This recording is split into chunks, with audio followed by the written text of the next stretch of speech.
Hello, good evening. आप सब कैसे हैं? आज हम क्लास 12 की केमिस्ट्री का लेसन 7 पी ब्लॉक पढ़ने जा रहे हैं।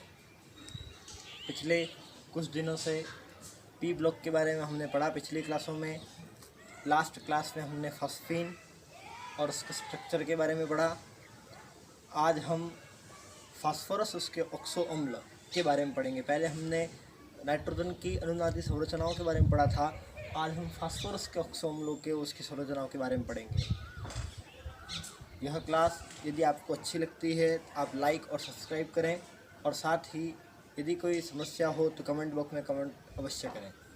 आज की क्लास स्टार्ट करते हैं हम।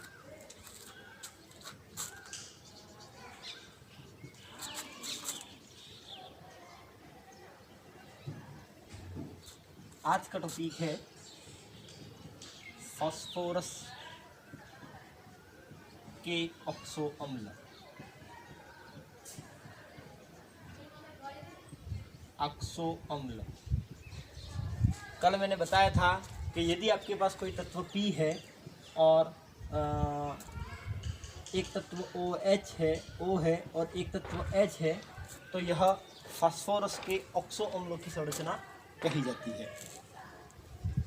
इसको कुछ अलग टाइप से पढ़ेंगे। पहले हम सफिक्स के बारे में पढ़ेंगे। सफिक्स किसको बोलते हैं? सफिक्स बोलते हैं प्रत्यय को। देखें आप इसको, स्ट्रक्चर को समझने का तरीका। हमारे पास मेन जो टॉपिक है वो फास्फोरस है। उसके सफिक्स में पीछे क्या लगता है और उसके प्रीफिक्स के बारे में पढ़ेंगे, जिससे हम इसको स्ट्रक्चर को इजीली कैप्चर कर पाएंगे।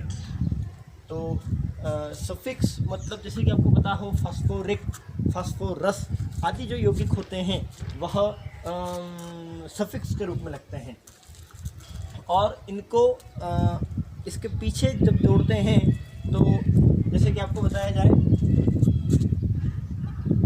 फर्स्ट आएगा एक।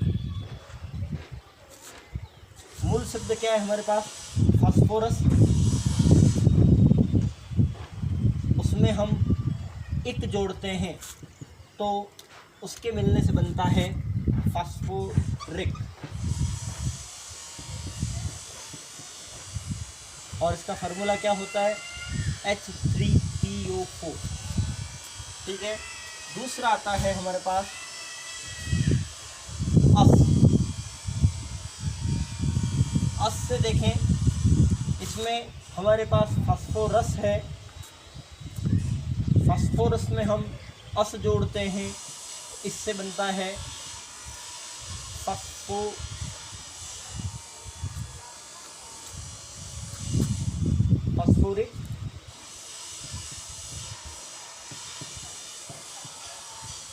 और इसका फार्मूला होता है H3PO3।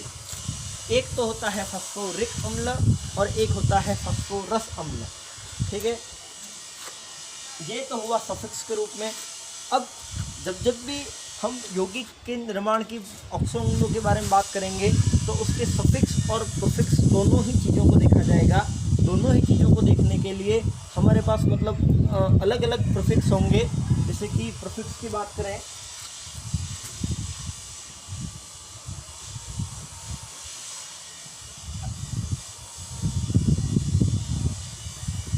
उसको बोलते हैं उपसर्ग। मूल शब्द हमारे पास है फास्फोरस। उसमें प्रीफिक्स के रूप में देखें तो पहला जो फास्फोरस होगा वह हाइपो होगा। पहला जो शब्द होगा वह होगा हाइपो। और हाइपो के लिए हाइपो कहाँ लगेगा? जहाँ पे M-O की संरचना है। M क्या है? M वहाँ पे कोई एक सूत्र है, जैसे कि H3PO4 M एक फॉर्मूला कहा जाएगा, या H3PO3 एक फॉर्मूला कहा जाएगा, या एक यौगिक कहा जाएगा।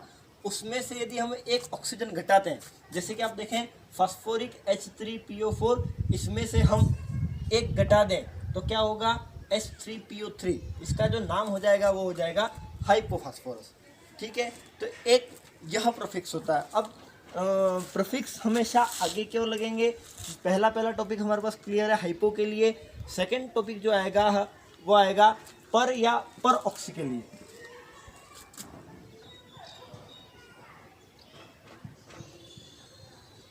पर या पर ऑक्सी के लिए। पर ऑक्सी में क्या होगा, M प्लस होगा। यदि हमारे पास कोई यौगिक है और उसके मूल संरचना में हम यदि ऑक्सीजन को जोड़ते हैं तो वह पर या पर ऑक्सी कहलाएगा। वैसे यदि इसमें थर्ड आएगा मेटा। मेटा कहाँ लगेगा, यदि कोई संरचना है हमारे पास उसमें से हम H2O को निकाल दें, यदि हमारे पास कोई संरचना है उसमें से यदि हम H2O को निकाल दें तो वह मेटा की संरचना बनता था। हमारे पास प्रीफिक्स कौन कौन से हुए, हाइपो, पर या परऑक्सी, और तीसरा होगा मेटा, और चौथा होगा वो होगा पायरो। और पायरो में क्या होगा, 2M-H2O होगा। 2M को कैसे यूज़ करेंगे, जैसे कि H3PO4 यदि हमारे पास कोई टॉपिक है, कोई यौगिक है, उसका हम 2 टाइम करेंगे और 2 टाइम करने के बाद दोनों उसका डबल करने के बाद उसमें से H2O घटा देंगे तो उस नाम के आगे पायरो लगेगा। तो हमने सफिक्स और प्रीफिक्स दोनों के बारे में पढ़ा। अब हम मूल संरचना के बारे में पढ़ते हैं। इसको बनाने का कुछ मेरा अलग तरीका है, उस तरीके से मतलब मैं आपको बना करके बताता हूँ। हमने पहला मूल पढ़ा था फास्फोरिक अम्ल। इसका फॉर्मूला होता है H3PO4।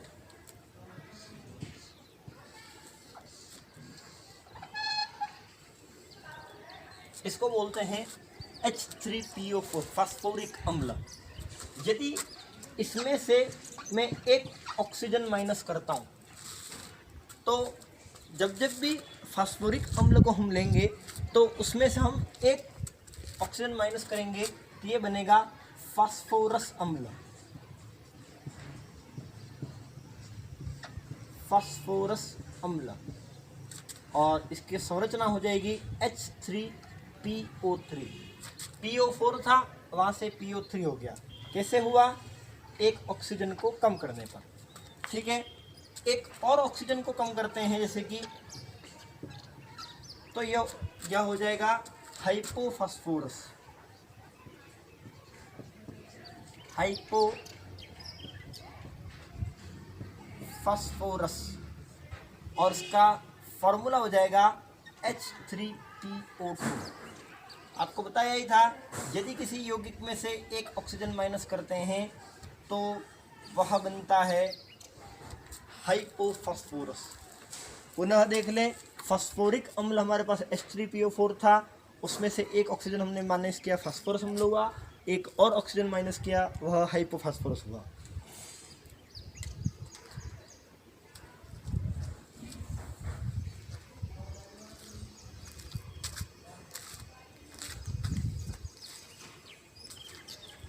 इसको मिटा देता हूं अब मैं।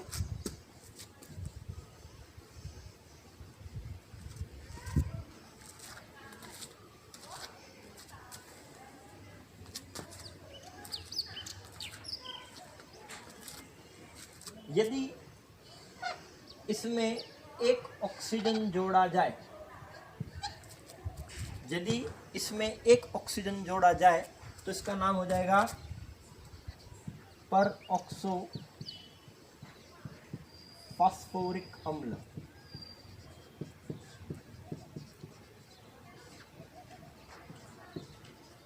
और इसका फॉर्मूला हो जाएगा H3PO5।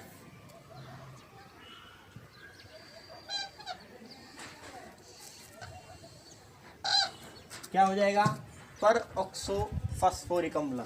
तो हमारे पास मूल शब्द था फास्फोरिक अम्ल, उसमें से एक ऑक्सीजन माइनस करोगे तो फास्फोरस, एक ऑक्सीजन और माइनस करोगे तो हाइपोफॉस्फोरस, एक ऑक्सीजन जोड़ोगे तो परऑक्सो फास्फोरिक अम्ल होता है। अब यदि इस फॉर्मूले में से हम H2O माइनस करते हैं तो H2O माइनस करेंगे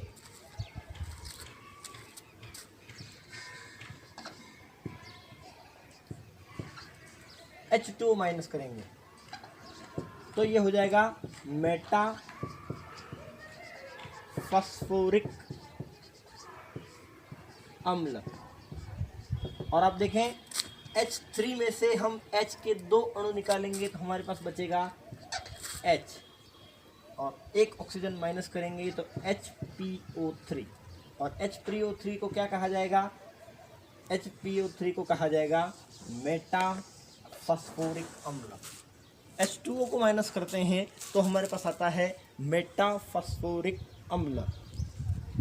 और यदि हम इसमें से इसको 2 टाइम्स करके H2O निकालते हैं तो ये बनता है पायरोफॉस्फोरिक। यहाँ देखें,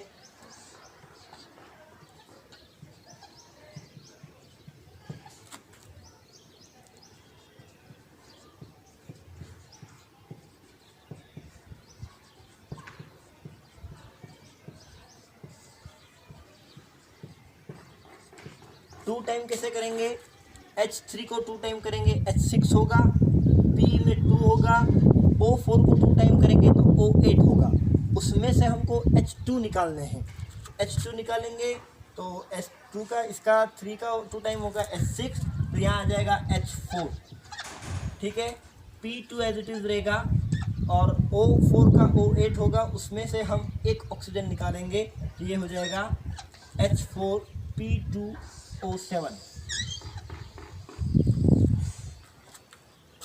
ये स्ट्रक्चर हुआ।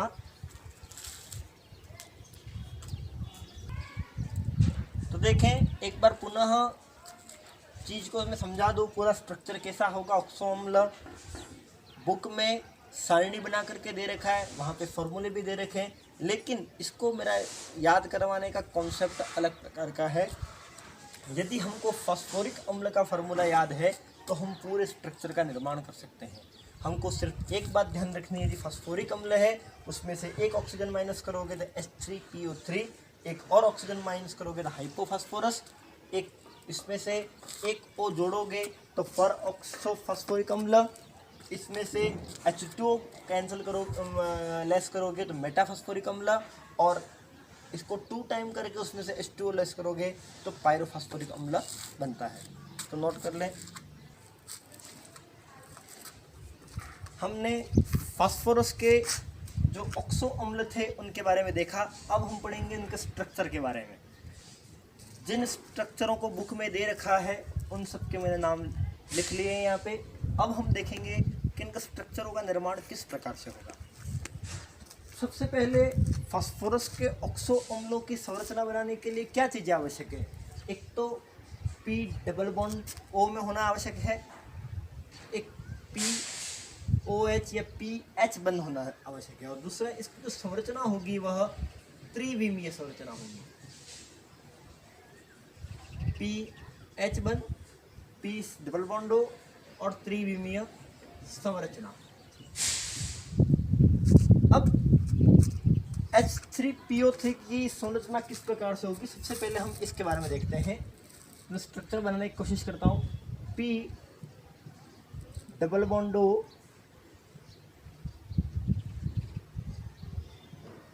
आप देखें इसमें P है, सेंटर पॉइंट में है, उसके साथ 3 H जुड़े हुए हैं। 3 H वह किस रूप में जुड़े हुए हैं?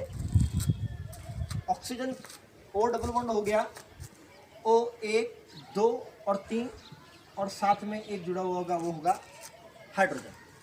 ठीक है, देखें फास्फोरस का अम्ल P डबल बॉन्ड O, दोनों के साथ OH जुड़े होंगे, मतलब टोटल हमारे H भी 3 हो गए, P 1 हो गया और ऑक्सीजन 3 हो गए। तो ये हो गया ऑर्थोफॉस्फोरस अम्ल या फास्फोनिक अम्ल। इसका दूसरा जो नाम है वो है फास्फोनिक अम्ल, भी इसको कहा जाता है। अब नेक्स्ट हम देखेंगे हाइपोफास्फोरस अम्ल के बारे में। हाइपोफास्फोरस अम्ल को जब हम देखेंगे तो उसमें क्या करना है हमको, ये जो स्ट्रक्चर हमारे पास बना हुआ है उसमें से एक ऑक्सीजन माइनस करना है। जैसे कि आप यहाँ देख रहे हैं कि H3PO3 है, उसमें से एक ऑक्सीजन माइनस हुआ है, तो उस एक ऑक्सीजन को हम यहाँ से हटा दें। इसकी संरचना किस प्रकार से बनेगी, इसकी संरचना देखें।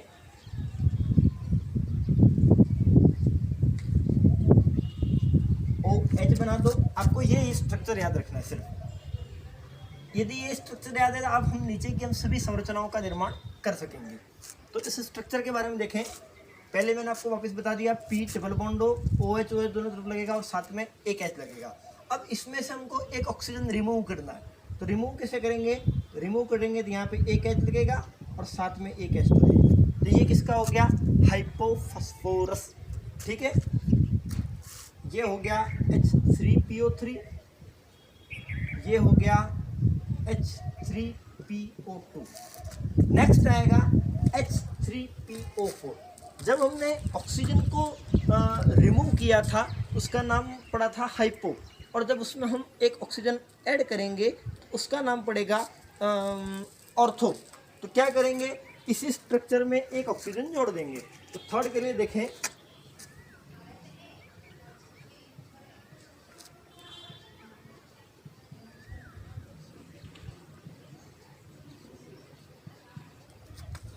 और ये हो जाएगा H3PO4। ठीक है, ये फर्स्ट के लिए हो गया, ये सेकंड के लिए हो गया, ये थर्ड के लिए हो गया। फर्स्ट में H3PO3 की संरचना थी, सेकंड में एक ऑक्सीजन रिमूव किया, थर्ड में एक ऑक्सीजन ऐड किया। ये था ऑर्थोफॉस्फोरिक। नेक्स्ट आएगा पायरोफॉस्फोरिक। पायरोफॉस्फोरिक में हमको क्या ध्यान रखना है कि ये जो स्ट्रक्चर है हमारे पास ऑर्थोफॉस्फोरस का, उसका 2 टाइम करना है और उसमें से H2O रिमूव करना है। क्या करना है? पायरोफॉस्फोरस में H3PO3 को 2 टाइम करना है और उसमें से H2O रिमूव करना है। तो देखें कैसे होगा।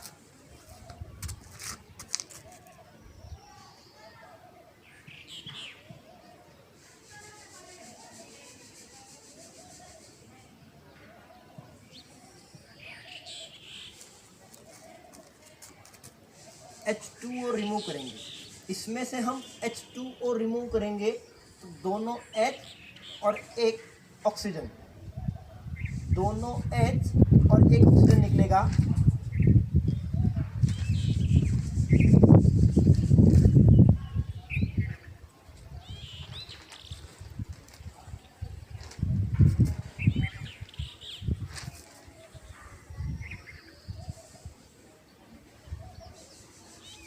H4 H4P2O7। ठीक है, कुछ इस प्रकार की संरचना बनेगी। चाहें तो आप इस ऑक्सीजन को इस प्रकार से भी बना सकते हैं, यहाँ पे O लगा करके भी बना सकते हैं। कैसे बना एक बार वापस समझाऊंगा।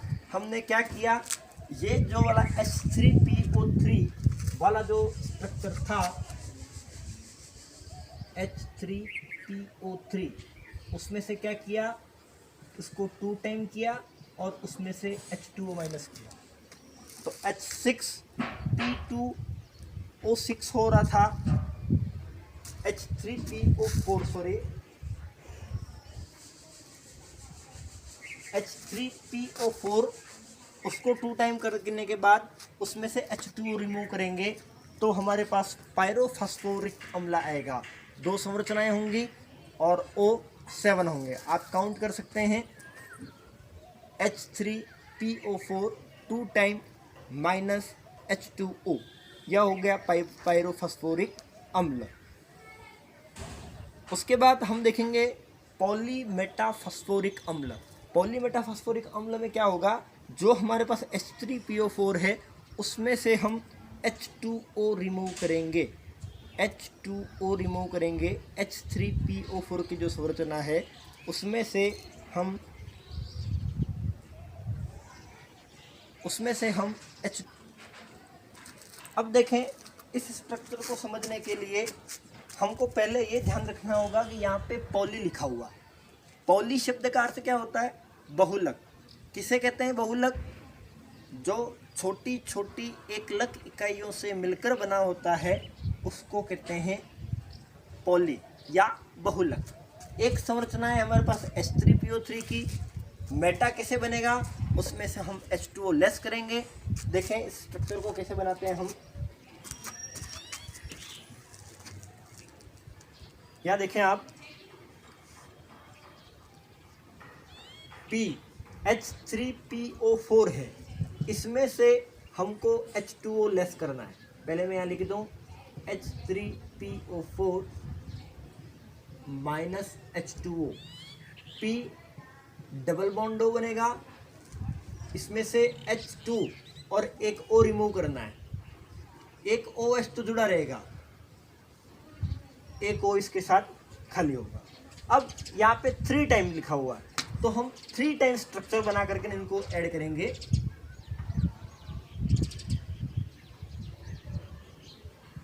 ये दोनों P से जुड़ जाएंगे, ये इसका होगा, ये इसका होगा,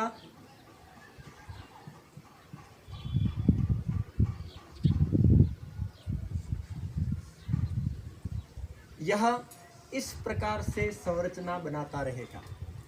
फिर से देख लें, P डबल बॉन्ड OH था, इस O को हम नहीं लिखेंगे, इस O को लिखेंगे पहले।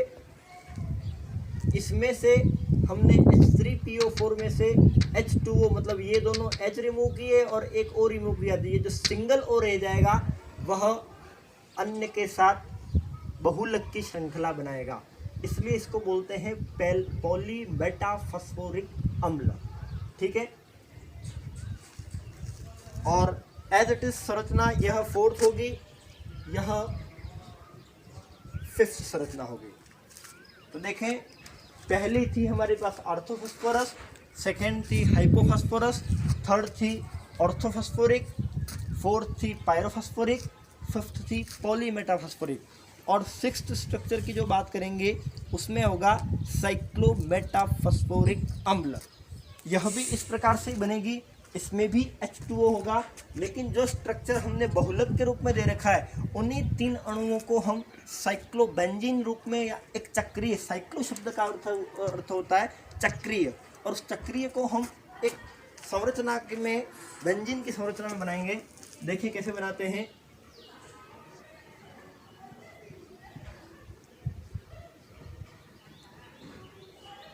ये O जुड़ेगा,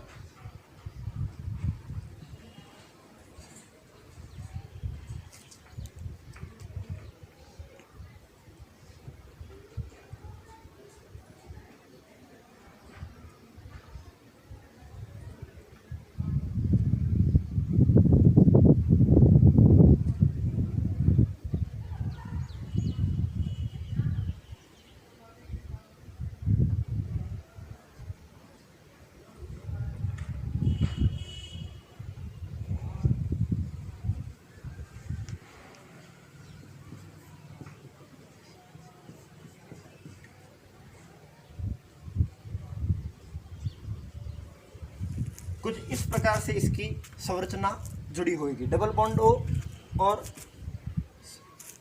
ये जो संरचना है उसके साथ हम यहाँ पे OH लिखेंगे। इसको आप इस प्रकार से इधर भी शो कर सकते हैं। यही जो HPO3 है उसको 3 टाइम्स में हम इस प्रकार से लिख सकते हैं, और इसको कहा जाता है साइक्लो मेटाफॉस्फोरिक अम्ल। इसको नोट करें।